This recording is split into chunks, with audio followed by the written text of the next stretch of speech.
So, Cormac, you have a question for the show? You ask archispeak.com. Is that what you? I do. I have a question. Well, you sent it. You sent it on text message. Which W- which question? Why don't people talk about or teach about Genus loci. genius loci? So it says genius, Genius and then loci. Genius loci. yeah, yeah. So Yes. and my response is never heard of it. Never heard of it. Which means that apparently they didn't teach it in I come could on. have been sleeping. I could have been sleeping. Well, I will preface this by the professor that did teach this had a master's from another school in philosophy. And so that very much could have been the root of the reason. L- So Latin philosophical roots is what I'm hearing here. He was Turkish. Well, I mean the term Yes. is Latin, right? Yeah. So Yes. all And right. So translate. What does this mean? well, I mean, honestly, spirit of the place, what does that mean for everybody? Is it what an architect does or what an architect contributes to? Is it when you think of a place like a place that's near and dear to your heart, right? That is a special place to you. That's its genius loci. And I don't know if we can create it without understanding what it is that where it Mm. is and what it is that we're building. In fact, I don't know if it's one of the it's interesting because I always struggle with what excites me about architecture. It's this emotional impulse, this like kind of like, oh my God, this place is great. And you're like, well, what is it? What do you mean by what does it make? Like, what makes it great? And you're like, it's hard to explain. It's just this emotional feeling. It's this overwhelming Yeah. thing. And that to me is genius loci. So you're But talking about qualitative versus quantitative. And so when completely, yes. somebody says, what does that mean? Or it's like, well, I can't tell you. It's how it feels. It's how it makes me feel. It's Right. touchy feely. It's that end of the Exactly. spectrum. Exactly. Yeah. Yeah. So when somebody's just like, well, how do you You know know that? it when you see it Exactly. or feel it. You know, when you're designing something and somebody says, well, how do you know that's right? This just feels right. You're like, well, what does that mean? Like, quantify it for me. It's just like, "Eh, look, it's like, It's look. it's an output of experience and experience. So so what was interesting is it kind of came up. And so one of the things that I do want to talk about is something else. I did have another question, ask Archispeak. Uh, Got them queued up. They're in the I queue. have another Right. one, and I think I asked you and another friend of our show in a chat earlier today because of just another like chat that I was having, and it kind of goes into this kind of like why I started thinking about my old professor Mm. and this concept of genius loci and if I'm saying it wrong, Yep. Let I, us know. I'm not Let old. Cormac know. Email Cormac. I'm not old or Latin. Well, I am old, but I'm not Latin. You are old. I was gonna Yes. say I'm not old in Latin. I'm not old in Latin, but I'm just old. Right. And it was so it came about when I was thinking about my very first visit to Chicago, which was on an architectural tour. And I kind of had this opportunity to do some volunteer work this past weekend that then extended into something that actually turned out kind of pretty exciting.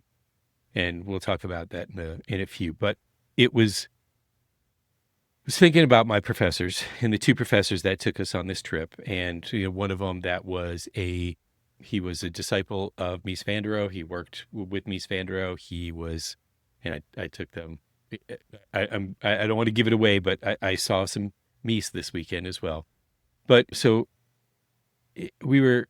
I was at the Frank Lloyd Wright House and Studio. I was volunteering at the House and Studio.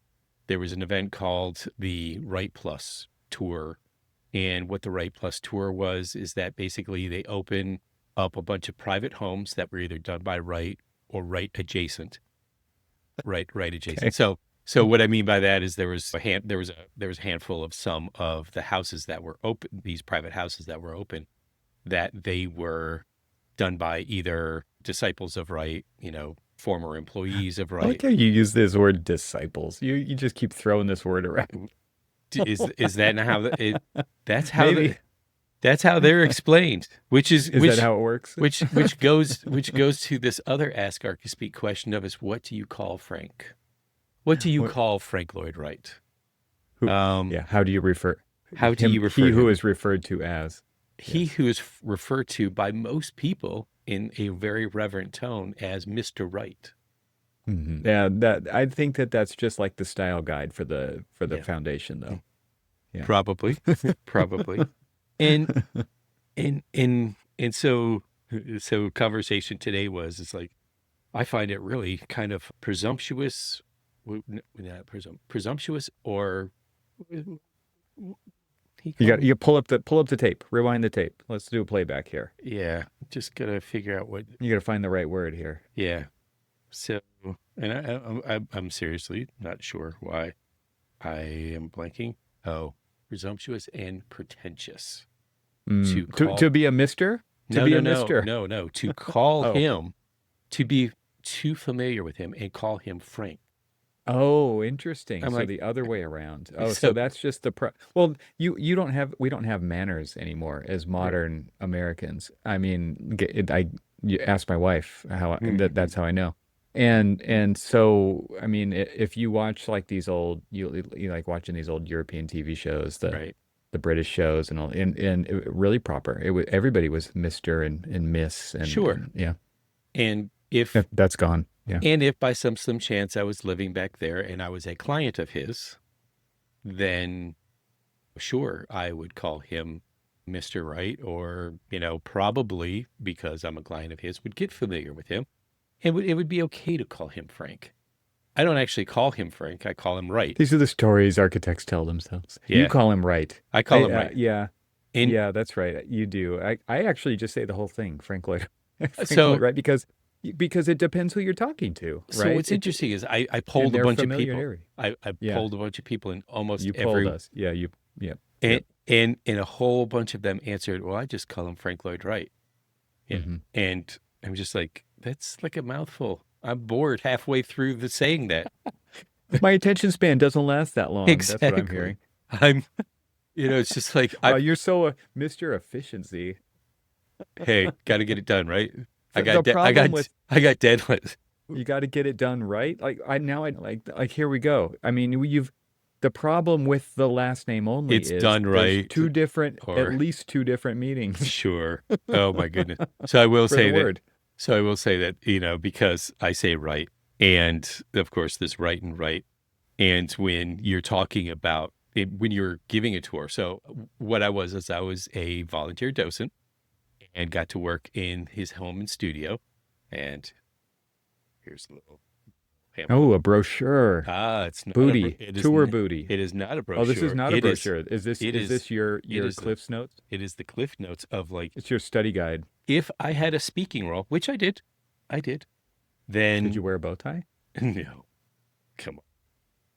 Did I Well, tuck Mr. Wright didn't approve of your attire. did I tuck in my shirt? No.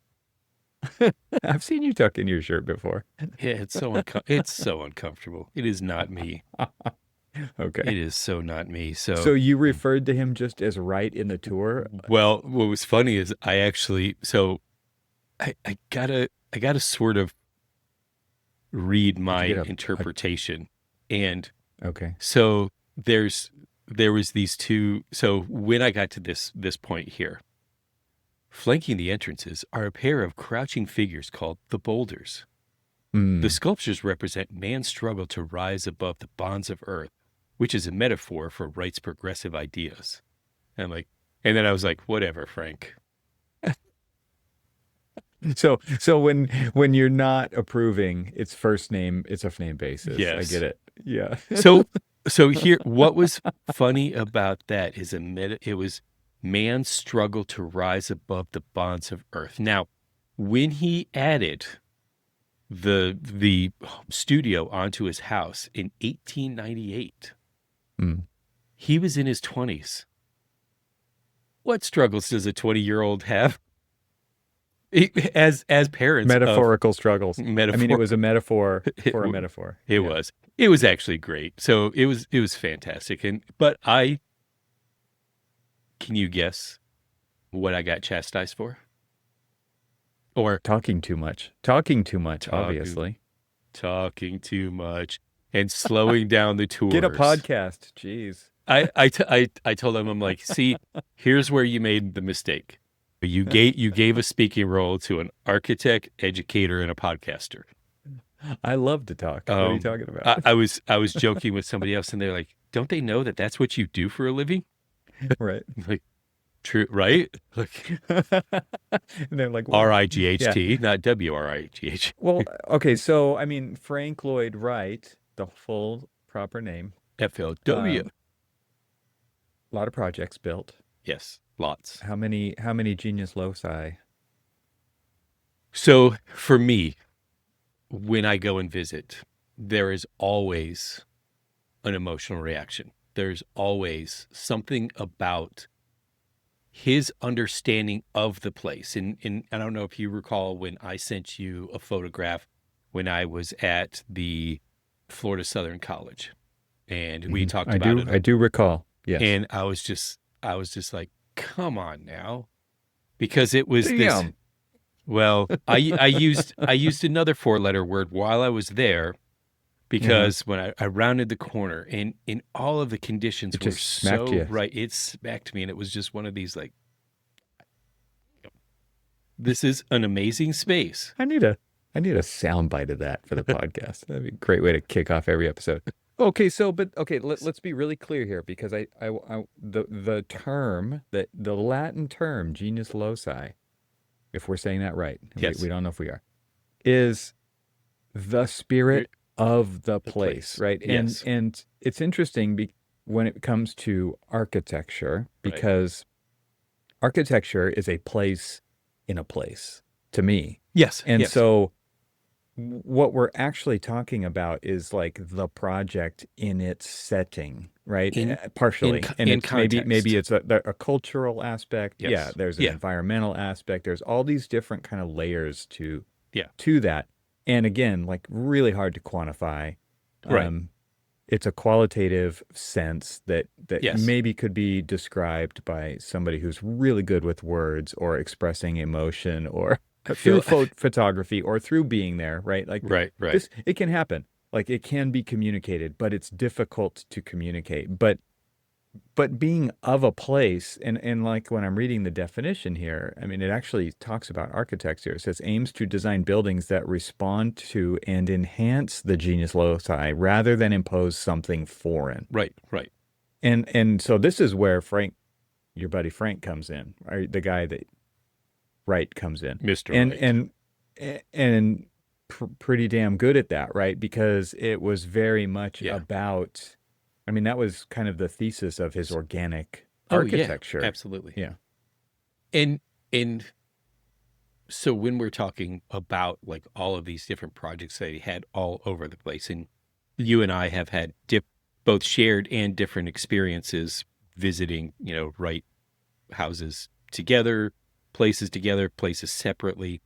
I've been to Taliesin, Wisconsin. You've been to Taliesin West, Falling Water, all of these different places.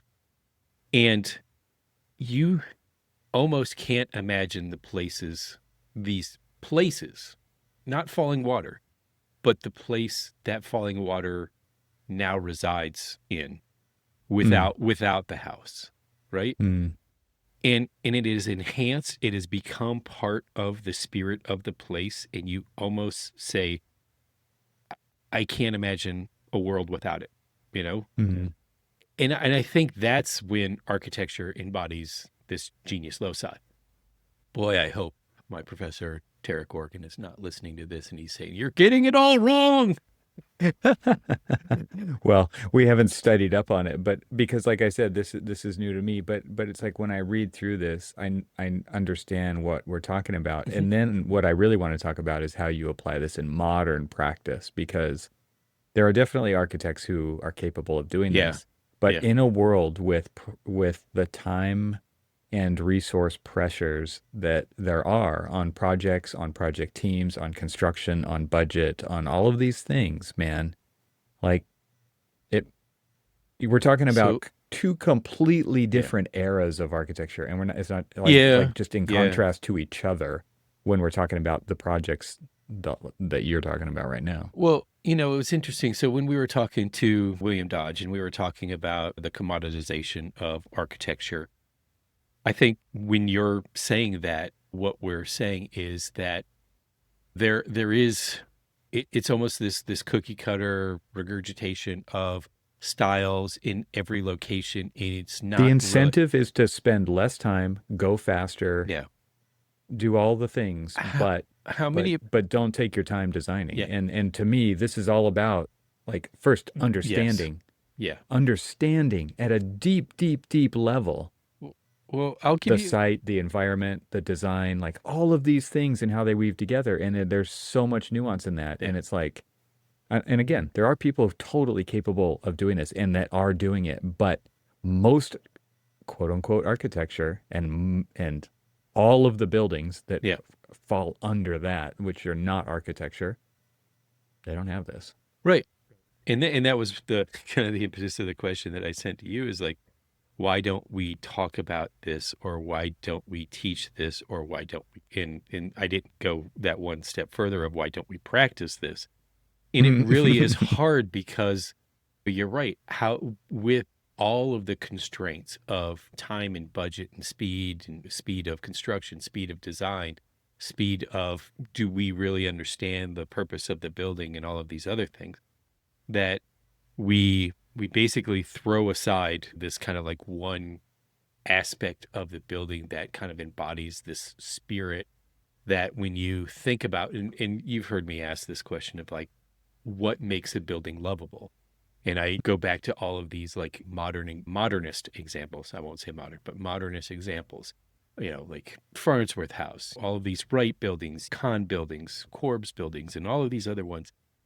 And you go there and you feel, I hate to say it, this spiritual kind of aspect of like the visit. Like you and I'm looking forward to in a few weeks. You and I are going to be going and visiting like my number one bucket list building that since the day that I saw it in architecture school, I've been looking forward to seeing it. And I hope it's not a letdown. To be quite I'm pretty sure you're not allowed. I'm just gonna say it am I the CEO or the president? I mean, you're one and I'm the other. So whatever. I'm the CEO, you're the president. As the CEO of Archispeak, you can't mention the name of the project you're I talking about won't. right now. I That's won't. got to be a surprise for a Yes. future episode. Yes. Thank you. So I won't say it. But Thank you, Mr. President. yes. But I'm in the buildings that I have visited in the past of this particular architect and of buildings like this, there's always an emotional experience of like, how did they do this? How did they capture this Yeah. light? How did they capture this sound? How did they do this? How, like, and it's all the inundation of all of the different senses working together to just make you feel almost overwhelmed in the space. Hmm. And I don't know. There are modern buildings that I believe fit this spirit of the place. A lot of times they're smaller pieces of architecture, residential or smaller commercial that, really kind of like stop and slow down and understand the place that they're built and Mhm. are site purposely built. And but you also see, and unfortunately I've been a part of projects that don't really embody where they're at. They don't. Well, there's that, and then there's like the actual soul of the project, and Right, and and right, there are many, many, many soulless projects right. out Yes, there. yes, yeah. And so it was kind of interesting to just kind of sit there and watch. So listen to all of the other volunteer docents throughout the day at the home and studio talking about Wright and talking about some philosophies, talking about the spaces and all of that other stuff.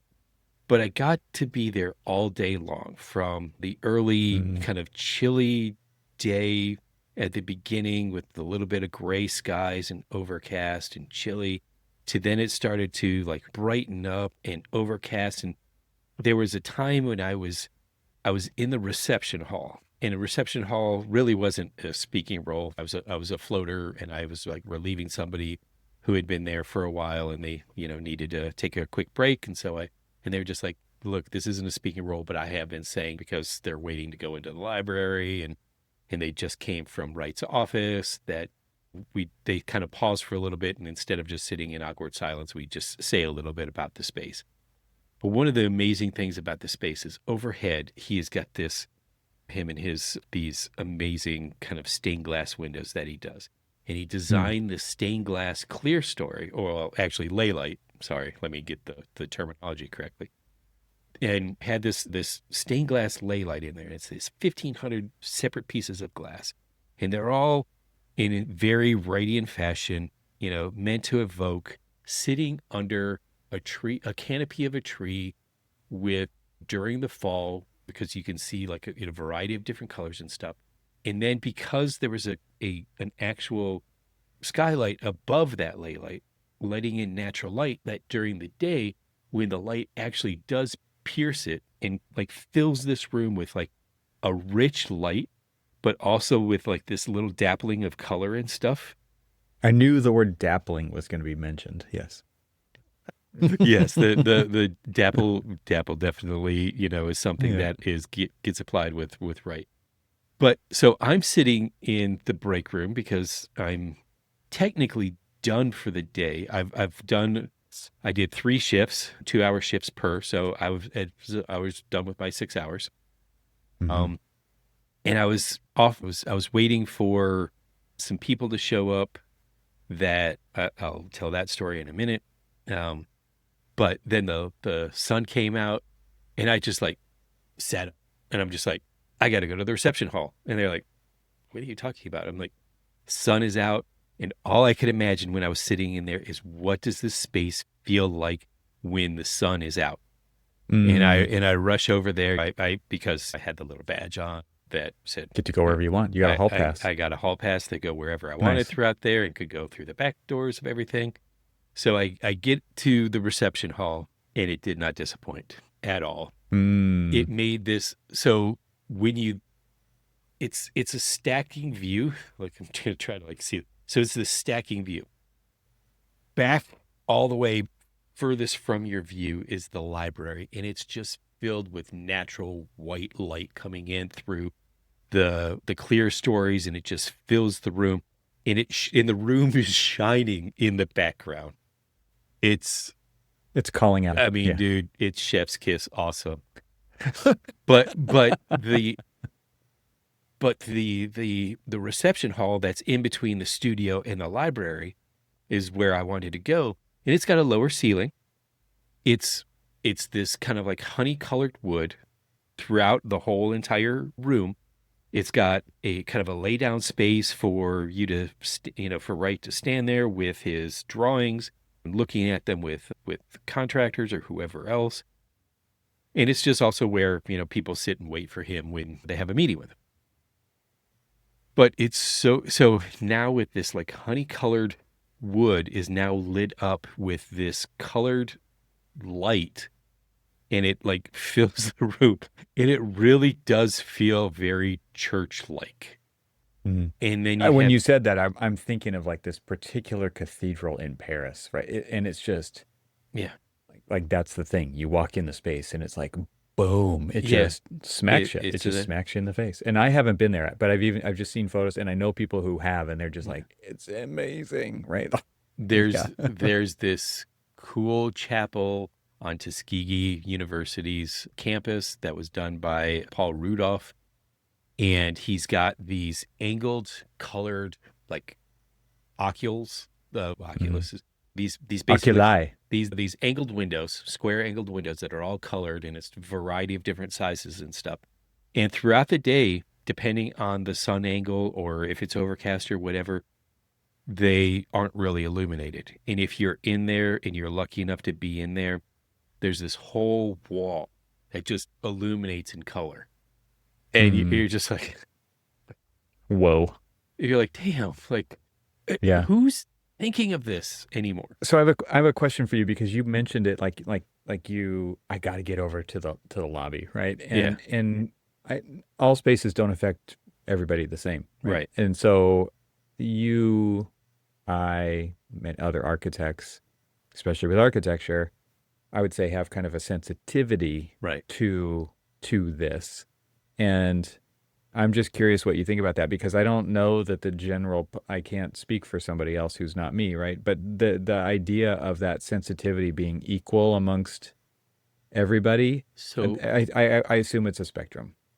it probably is a spectrum, and there's probably people who are just like, nice room, nice finishes, kind of cool. But so what's funny is Weird. or weird. So what was funny is when I rounded the corner, there was another volunteer in there, and they were just kind of like waiting. And there was a group in there, and then they were waiting. And before I got into the room, somebody was like, "Oh, wow, the light." And I circle the corner, go into the room, and this nice little old lady, she's talking about the light quality of the room. And the that particular volunteer, took their not speaking role to heart and didn't really say anything. And I was just like, well, but they were like the light, but nobody looked up. Nobody looked literally up to like right above their head, which was not really that far above their head You're like, to oh, see not architects. to see what is causing this light. And I'm like, well, if you look up, there's these 1500, because it's in my little book here. You have the sheet, you I have a do have cheat the sheet. cheat sheet, but it was I went through like the script, but I'd already kind of like learned the script, ad-libbed and all of that other stuff. And they were just like, that's fascinating. And then they started asking me questions, and I started like filling in some of the blanks. And of course they're just like, stuck to the script.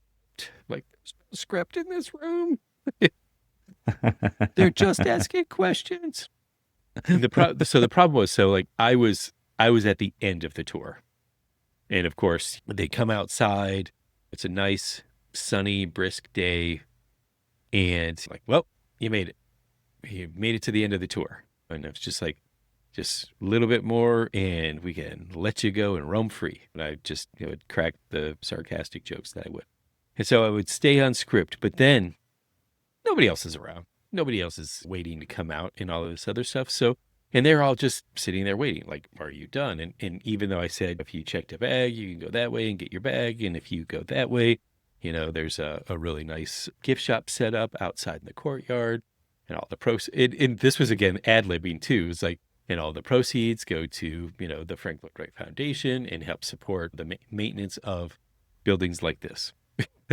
Totally created a new plug for them that nobody else was Commercial. saying. Like, nope, it wasn't on my little cheat sheet here. Your It was cheat sheet. just Yeah. it was just me like asking for support for a organization that I do kind of agree with, and seeing as how the reason I learned about this was because I'm a member, and they were like, Hmm. hey, if you're in Chicago and you're interested in this tour, and then it said down at the bottom of the email, and we're looking for volunteers. I'm like, what?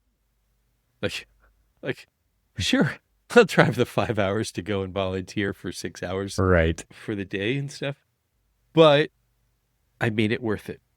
And I made it worth it because not only did I have a blast, actually, I had a blast. I mean, we got to tour some houses that, are all private homes that are never really open to the public, except for when they graciously kind of like let other people tramps through their houses for this tour. And there was 9 different ones, and of course Unity Temple. And I apparently was blasphemous. They're just like, oh, and don't forget Unity Temple. I'm like, man, I've been to Unity Temple so much, I don't need to see Unity Temple again. And they're just like, she's like, how dare you? And I was just like, Okay. I literally said, I've been there so much, I could probably give the tour myself. Because I have been there a lot. I love this space. I really do. And in fact, so while I was sitting there waiting while I kind of like saw this opportunity to go to the reception hall and check out the space and how the dappling light was filtering into the space and all of that other stuff. Another project of his with dappled light? No, no, Wow. no, no. While I was in the Oh, house after my okay. shift, when I rushed in there, I look More outside. dappling, same project. So Yeah. Okay. this I'm segueing into the. So I look outside and I see a handful of my students, walking by. So they had asked me, we were talking a couple of weeks prior while we were in studio, and I was talking to them about graduation and everything else. One of the students was like, hey, Cormac, when are we ever going to do that tour that you're always talking about, like the importance of travel and seeing architecture, experiencing the genius loci. And though they didn't say it because nobody's teaching them that, I was just like, well, funny enough, I'm going to be in Chicago in a couple of weeks. I'm going to be doing this. I'm going to be volunteering at this Frank Lloyd Wright thing. And if you guys are interested, show up and I'll give you a tour around Oak Park, and then we can go and see some random architecture throughout the city. And it happened that not too far after that, we had a great lecture from Billy Chen, and she happened to be talking about the Obama Library, and that is under construction in downtown Chicago, not too far from the University of Chicago campus.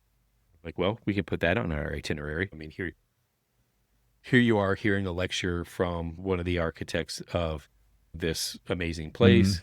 Let's go Mm-hmm. take a look at it. It's under construction. Let's go take a look at it. And it's pretty far along, so you can really get kind of like an understanding of what's going on.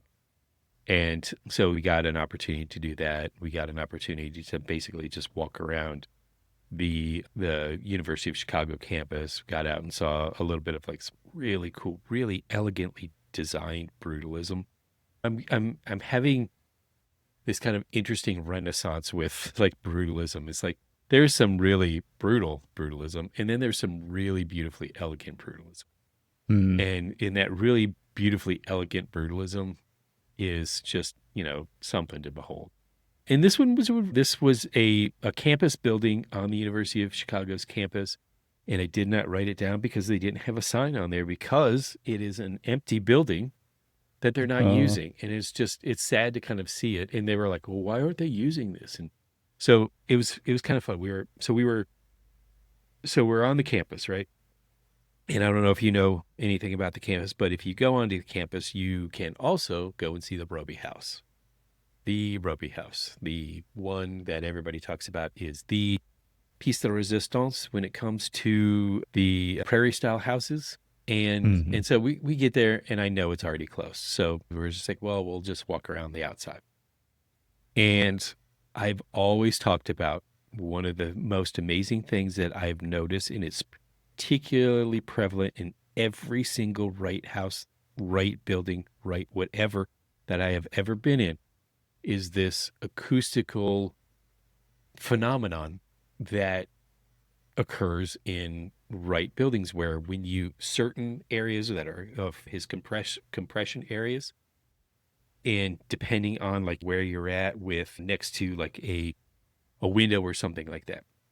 And Some so hard surface. Yeah. I was like, all right, stand here. They're not underneath the canopy to go into the front door. And I'm like, just start talking. And they're like, okay, well, what do you want me to say? I'm like, just whatever you want to say. Just talk to yourself. Talk about, hey, why is that Cormac asking me to like talk while I'm walking? I'm like, walk towards the door. And then they're like, okay. Like, now, once you get to this spot, start moving towards the window, move towards the wall. And they're like, what am I listening to? You're like, what am I expecting to hear? Oh, wait, what's going on?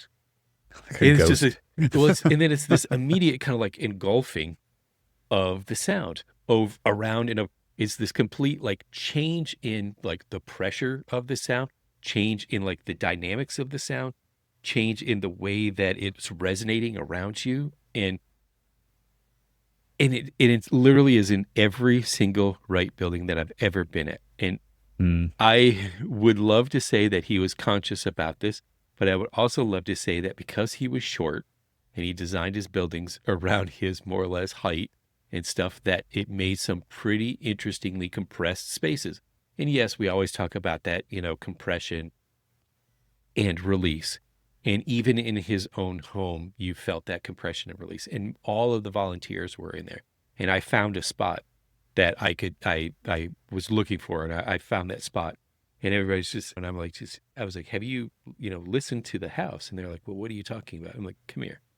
And I was like, just start talking, move closer to this wall, move closer to the wall, keep talking. And you're like, wait, whoa. And it's just like, everybody has this reaction of like, wait, what's going on with my voice?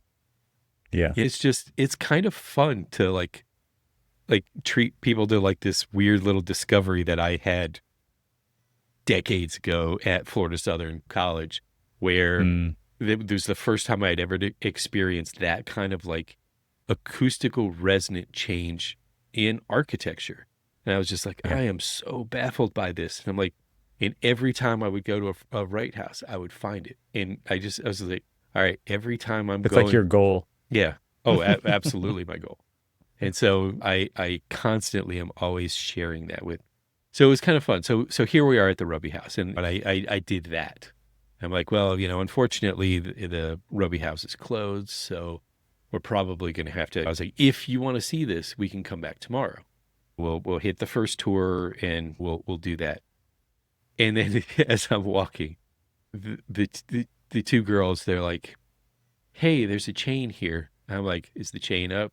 Yeah. Because like, it means that you're not supposed to go there. But I can step over it. Like, you don't want to step over it. I can step, and they're already over it. And oh my gosh. And they're already over it. And so they go up the stairs to get to the terrace, because this is the stairs to get off of the second floor terrace. So they go up to the second floor terrace, and they're in. And so we're sort of like quickly walking away. We're like, we're not with them. Because immediately across the street, and we're not talking about a very big street, parked right on the corner, standing outside of the truck, is a University of Chicago security officer, completely not paying attention to people trespassing on the Roby house. And so then we're walking around, and they're walking around, and they're walking inside the courtyard and all of these other things. And I swear somebody's going to hear me, and they're going to blacklist me from ever being able to visit the Roby house. And I have yet to go into the Roby house. I have been to the Roby house. You're risking it big time right now. I've been in the Roby. I've been to the Roby house multiple times, and I've still yet to go inside on a tour. And so here's where I'm probably going to never be able to go in there, because I'm letting them know that I allowed some students to B&E there. Oh, and then of course they hop the wall, and they get out and their stuff. And so we're now standing at the back gate, and they're just like, man, we could have just like, popped the gate open. And like, no, we're not going to pop the gate open. Huh. And they're like, the heck? Entitlement. And so they're like, well, we can climb over this. And the next thing I know, the rock climber, which I was telling him about you, I was just like, you need to meet Evan, because, he's a rock climber and stuff, that he's like scaling the gate, and he's hanging off of like the lintel piece. If you saw the photographs that I posted. Yes. And I'm like, really? I'm not going to say any of their names so that they don't protecting the thing. I'll protect the guilty. But, and then I'm not a snitch. Then me and one of the other, he was just standing near me. He was just like, I'm not getting involved with this. He was trying to have 100% deniability that he was any of the hooligans that were breaking and entering into the old. You don't want the wrath of the ghost of Wright either. Yeah. I mean, you really don't. Yeah. So, well, I think his ghost would be at Taliesin, because that's where he died. Was the Taliesin. Why do they have to be strapped down to one location? I don't know. I don't know how ghosts work. I don't know how they work either. But it was kind of cool, because so in a way, what we did was we tried to, like, for me, it was somewhat reliving the very first architectural tour that I ever took, which was my professor taking us to Chicago that he knew very well, because that's where he grew up. That's where he went to school. He went to school at IIT. He studied under Mies. He worked under Mies. He worked like... He was a disciple, you mean? He was a disciple. What was interesting is I looked I looked him up, and there's not much on my professor, but there is some information at the Mies van der Rohe Foundation or Society. Don't know if it's a society or foundation, but it's some group that basically keeps tabs of all of Mies's work. And do you know that Mies was his actual last name? His No. his birth last name was actually Mies.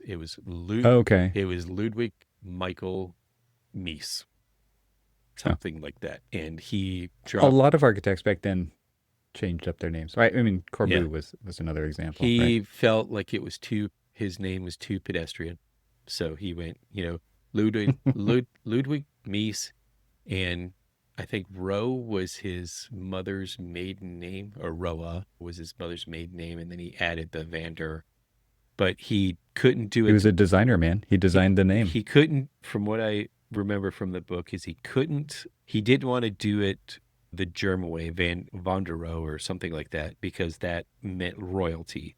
And so since his mother was Dutch, he went with the Dutch Van der Rohe. And and honestly, if you just turned me on to the podcast of interviewing Bjarke Engels, and if you listen to the way that he says his name, it definitely sounds as if it sounds more regal than Americans say it. Yeah, right. Far more regal. But so with that connection, I kind of wanted to take them to see some Mies. We weren't too far, so we went to the Obama Library, drove circles around it to take a look at it from a variety of different perspectives and stuff. Really was no reason to kind of get out because like the sidewalks were closed and all of that other stuff, and you kind of like were in an area where like we're fine with just kind of like driving around it. And so then they're like, all right, let's go to IIT. Let's go to Illinois Institute of Technology. Let's go look at some Mies van der Rohe. And we parked next to a building that I remember seeing on the cover of Architectural Record. And I was like, ooh, I remember that.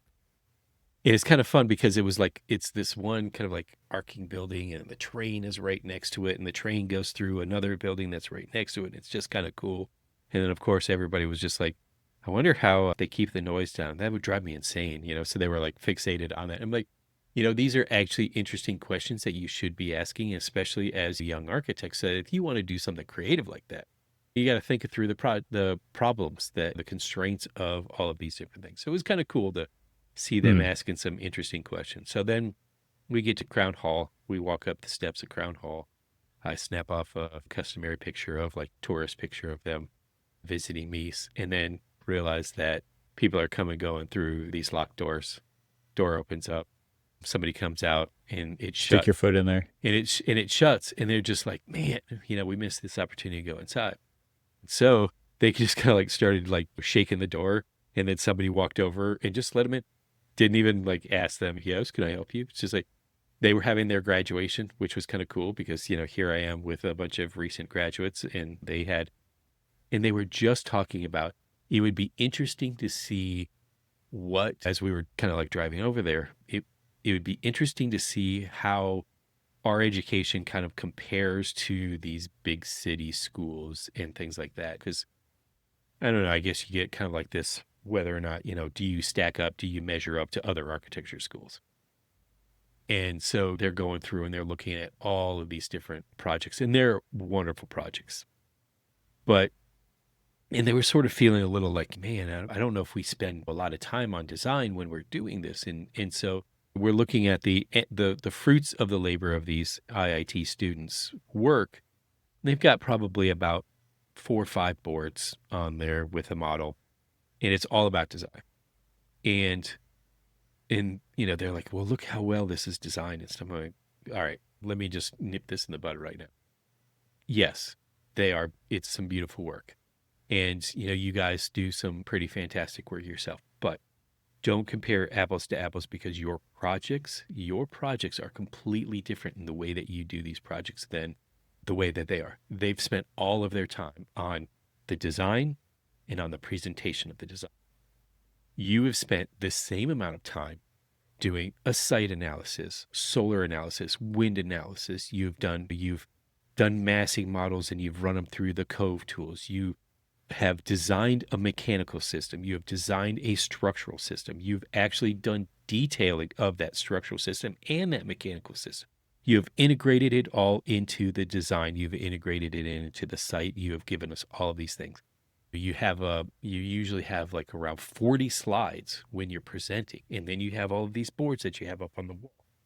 So don't you dare like feel like you're diminishing, like you aren't stacking up to them. They had one challenge and they had one expectation.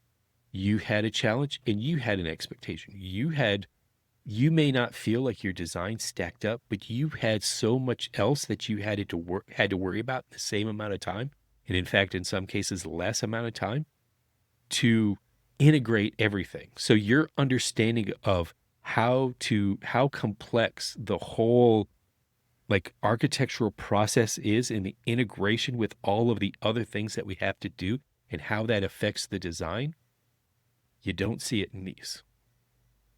And I was just like, so please do not compare yourself to them and think that you are not stacking up to them, because I honestly think that you are far past them in your understanding about the tools that you are going to need to survive in architecture, the questions that you're going to need to ask, the implications of everybody else's work on your work. I don't see it in these projects. I see beautifully rendered, beautifully articulated, but if you if you wanted to like look really hard at it and you could punch holes and like, does it meet? I mean, our students are doing code reviews and they're doing all of these other things. And it's amazing what they are actually learning to become, practitioners, practicing architects and understanding all of those. And so it was kind of fun to kind of honestly see them looking at looking through their lens at looking at other students and thinking that, are we as good as they are, when in fact they're as good, if not better. And so I was, anyway. So then the next day we got to see a bunch of Mies and everything else. And then we were getting ready to Mies and a few others. We just kind of like drove around. My professor was a project manager on when he worked for, after Mies had passed, and he was working for SOM, because that's where you go when you work for Mies, right? You go to SOM. And so, he worked on the Hancock building, and it was interesting that one of the students, he had said that his mother had met his stepfather at the John Hancock building. And so it was kind of fun because now you're like connecting everything else, because I've started to kind of like preach this, when we talk about like the value of architects, and they're like, well, what do architects do? And then everybody kind of trivializes, oh, architects they design buildings, or they just do this and they whatever. And then I look at the more my touchy-feely side of things when I'm talking about it, and I talk about us creating memories, right? You've heard me talk about that, right? So I have to go through it again, but that's what that was that when he told me the story of his mother and his stepfather meeting at the Hancock building, that's what I mean when I talk about these, that we create memories, that we may not know that we're creating these memories, but memories are happening. Memories are being affected. People's, like, their experiences, their lives are all being influenced by their surroundings, their environment, their place. And so like their memory is going to be, oh, you remember when we met at the John Hancock building in Chicago? Yeah. And now I could say that my professor was one of the people who helped work on that building. And so he may never know that story happened, but that story is happening because of him and the people that helped put it together. So that's cool. Anyway. The next generation, man. I mean, there's this kind of potential. Yeah. that you see and that you're acting on. Yeah. And I don't know, a lot of architects aren't doing that. Yeah. So, yeah. Yeah. I mean, I wish that I had not lost touch with this professor, and I've heard that he's still around, and I was given some, points of contact to reach out to him, and I have, and I kind of like wax poetic about the effect that he had on my career and my sensibilities of what, I find important in architecture. Hmm. And I just hope that I'm doing him justice by what he taught me, that I'm able to teach somebody else and just share it with them. And it's just so happened that I was like scrolling through Instagram and hit Renzo Piano talking about the importance of travel. He was specifically talking about when architects travel, they are not tourists. They were observers. And Totally. and then the podcast that you had sent me to listen to, which was this Bjarke Ingels interview by Rick Rubin. Rick Rubin. Wow. I, I literally was about to say Rick Riley, but Rick Rubin. And when Bjarke was talking about, he feels like architects are investigative journalists. Mm. I agree with that. I agree that we are, for us to do our job right, we need to find out what it is, either about the place or the person or whatever it is Sure. that we're designing for. We don't have to be fully in depth into, okay, Cormac is now going to design a building for neuroscience research, but now I'm going to suit up and do some brain surgery. Not that, but at least Not that deep. but at least understanding about what they do, how they do it, how they work, you know, like how does a room set up that is the right room for them? Like where does all of their equipment go? Where does all of this stuff? And understanding that. And that's that investigative journalism kind of aspect of architecture that, we learn enough about every little thing that we need to make the building right, to work right for the Yeah, people. there's that layer of it, and then there's like that what makes it special, Right. right? Oh, And that's absolutely. getting back Yeah. to kind of where we started. And Yeah. it's not every space. Nope. It's definitely No. not every space. No. But it's you got to pick and choose the right spots to do that thing. Yeah. And hopefully you have the skills to do it, because Yeah. that's what is that memory making part of it, right? Like, of Yeah. course, there's like, yeah, it's got to fire on all these cylinders. It's got to do the thing. It's got to function the way it's supposed to. It's got to Yeah. perform. It's got to flow. It's got to respond. It's got to do all those things. And man, if you got that extra layer of cream, right? Oh yeah. Oh yeah. Yeah. On top, Yeah. it's like, whoa, like that's architecture. Yeah. You and I are about to hit the road for the AIA convention again. So shout out to anybody who might be listening to this. Hopefully it gets published before that. If it doesn't, sorry we missed you. But but I'm looking forward to what you and I typically do, which is go out and explore the place of where all of these things are held, and really Hmm. kind of explore the architecture, explore the space. Dare I say, explore the genius loci. But and I'm really kind of looking forward to that, because have I been to Boston before? Yes. Have I been to Boston with the kind of like lens that Yeah. Right. I have now? Like I was an architect the last time I went to Boston, but I think my sensibilities have changed. I think the older I get, the more experience I get, I'm looking to constantly keep reconnecting myself with the meaning of why I do this. And as you and I have talked, we are always connecting, it's through the travel, it's through experiencing good buildings and stuff like that. So I'm really looking forward to that. Me And too. Me too. and I know for a fact that we are going to get some mileage out of some of the recording opportunities that we're going to get on this trip. Wear your good shoes, people. Wear your good Wear your shoes. good shoes, because you're going to need them. Because if you meet up with us, going to walk your feet off. We'll be walking. Actually, I will walk my feet off. Y'all will be probably perfectly fine. Yeah. Yeah, I was so worried when I was in Chicago. I'm like, here I am, like many decades older than all of these kids that I'm walking around with. And I'm like, yeah, I'm gonna just drop somewhere. But held up, Hopefully they notice. held up, Hopefully. I held up well. I held up well. It wasn't. I took them to like the zoo, and we saw Studio Gang's little pavilion at the zoo. And because I had shown it to them because they did some mass timber projects, and I was showing them how you can elegantly terminate like mass timber into like the base of your column or whatever, and you know, they into this like steel turnbuckle kind of thing that they had there, or kind of like this mounting plate.